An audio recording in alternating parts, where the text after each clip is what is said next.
I am Staff Sergeant Michael Siblerayanan, currently the Public Affairs NCO of Civil Military Operations, Marine Battalion, Landing Team 3.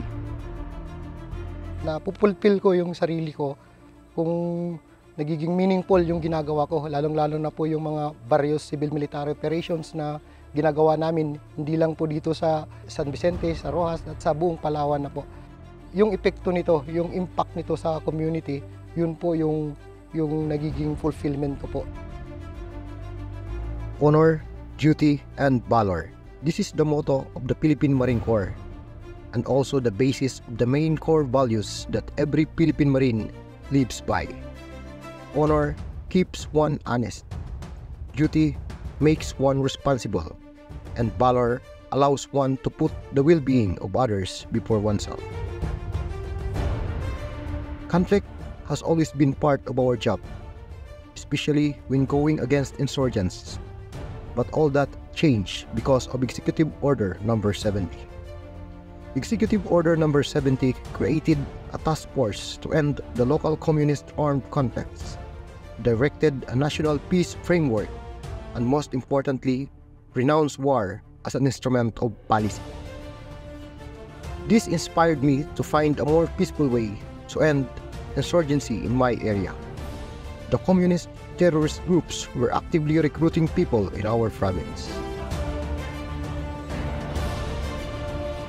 I was able to help mitigate the threat of the communist terrorist group by conducting a community-based program.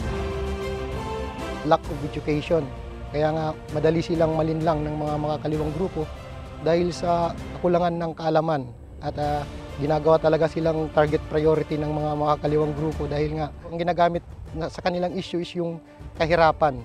So dahil doon, mabilis silang ma-recruit. The truth is the true propaganda. Kumbaga, in-educate natin sila, tinutulungan, pinapakita natin sa kanila na tayong nasa gobyerno ay handa tayong tumulong na ma-alleviate ang kanilang buhay.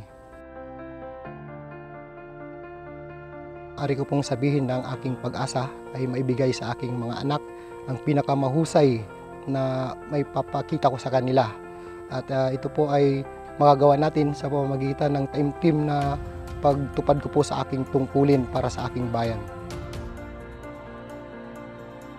Patuloy tayong tutulong at lalapit sa ating mga mamamayan, lalo't ang mga nangangailangan.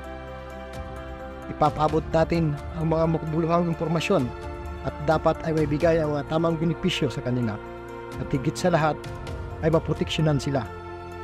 Naging maganda ang epekto sa karir ko. Naging inspirasyon sa kasamahan ko, tutularan ng marami na may sa puso at gampanan ng mabuti ang trabaho. Mas lalo din tumaas ang tiwala sa atin ng mga tao at sa tropa. Para sa akin, ang pagkilalang ito ay bunga ng lahat ng pangarap, pagsisikap, sakripisyo, pagiging tapat sa serbisyo at pagkakaroon ng malasakit sa kapwa. Laging tandaan na unahin palagi si Lord dahil siya ang may plano sa lahat sa atin. Metrobank Foundation Outstanding Filipino, Staff Sergeant Michael S. Bayanon.